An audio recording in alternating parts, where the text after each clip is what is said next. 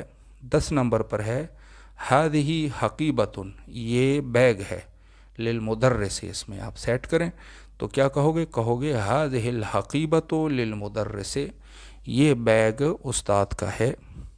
یہ ختم۔ اگلی تمرین جو ہے اس میں فرماتے ہیں اقرأ المثال الآتی،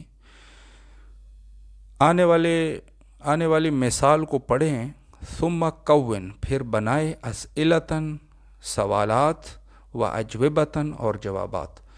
سوال کی جمع ہے اسئلہ، جواب کی جمع ہے اجوبہ، مثلہ، اسی طریقے سے۔ مثال وہ دیتے ہیں کہ لمن ھذا الکتاب، یہ کتاب کس کا ہے؟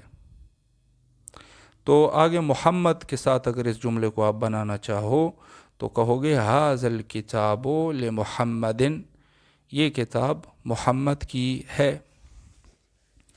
اب خود سے بنائیں، سوال بھی بنائیں گے پھر جواب بھی بنائیں گے۔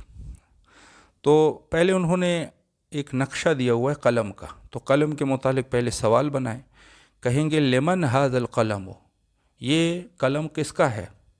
تو جواب دو گے کہ ھذا القلم لعباس، یہ عباس کا قلم ہے۔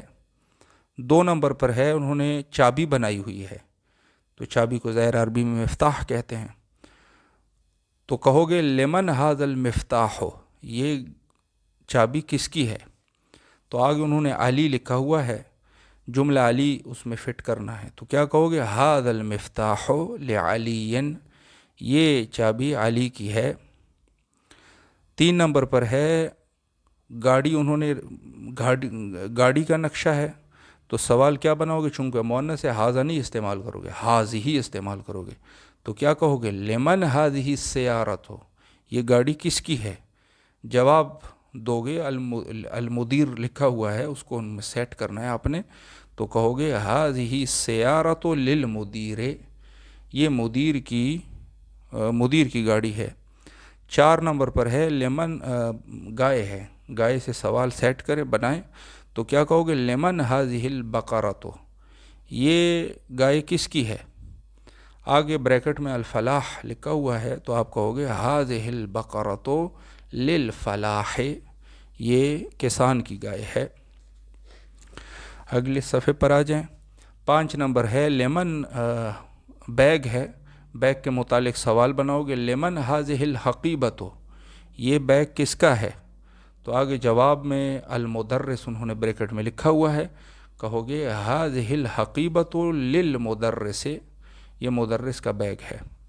6 نمبر پر کرسی ہے، کرسی کے متعلق سوال بنائیں، لمن ھذا الکرسی، یہ کرسی کس کی ہے؟ آگے عمار ہے بریکٹ میں، تو کہو گے ھذا الکرسی لعمار، یہ عمار کی کرسی ہے۔